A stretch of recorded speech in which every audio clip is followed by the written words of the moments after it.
Under don గా పొంగల్ బరిలోకి దిగి భారీ హిట్ కొట్టిన మన వెంకీ మామ రోజు రోజుకు కలెక్షన్లలో యమజోరు చూపిస్తున్నాడు. విషయంలోకెళ్తే వెంకటేష్ కథానాయకుడిగా అనిల్ రావిపూడి దర్శకత్వంలో తెరకెక్కిన సంక్రాంతికి వస్తున్నాం సినిమా ఈ సంక్రాంతికి రిలీజ్ అయిన సంగతి తెలిసిందే.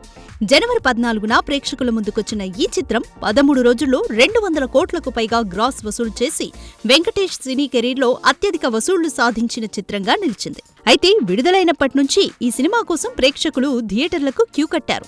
ఇప్పటికీ ఇంకా ఈ చిత్రం హౌస్ఫుల్ వసూళ్లను సాధిస్తోంది. అయితే తాజాగా ఈ చిత్రం ఓటీటీలో స్ట్రీమింగ్ కాబోతుందనే వార్త అందరినీ ఆశ్చర్యానికి గురిచేస్తోంది. థియేటర్స్ లో విజయవంతంగా నడుస్తున్న సమయంలోనే ఓటీటీకి రావడం పట్ల మేకర్స్ కూడా కాస్త ఆందోళన చెందుతున్నారట. ఈ సినిమా ఓటీటీ హక్కులను జీ5 సొంతం చేసుకుంది. అయితే ముందుగా చేసుకున్న ఒప్పందం ప్రకారం జీ5 ఓటీటీ ప్లాట్ఫామ్ సంక్రాంతికి వస్తున్నాం చిత్రాన్ని ఫిబ్రవరి 1st వీక్ లో స్ట్రీమింగ్ చేయాల్సి వస్తుంది. అయితే ఇంకా థియేటర్ కు జనాలొస్తుండటంతో ఓటీటీ విడుదల తేదీలో మార్పు చేయమని దర్శక నిర్మాతలు ఓటీటీ సంస్థను బతిమాలుతున్నట్లు సమాచారం. ప్రస్తుతం దీనికి సంబంధించిన చర్చలు జరుగుతున్నాయి. అయితే జీ5 మాత్రం అందుకు సిద్ధంగా లేదని తెలిసింది. ముందుగా అనుకున్న ఒప్పందం ప్రకారమే స్ట్రీమింగ్ చేస్తామని చెప్పడంతో నిర్మాత దిల్ రాజు ఎలాగైనా ఓటీటీ స్ట్రీమింగ్ తేదీని మార్చాలని గట్టి ప్రయత్నాలు చేస్తున్నాడట.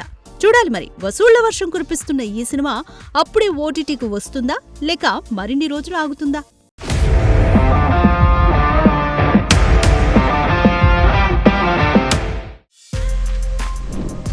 For more videos like this, subscribe Big TV channel.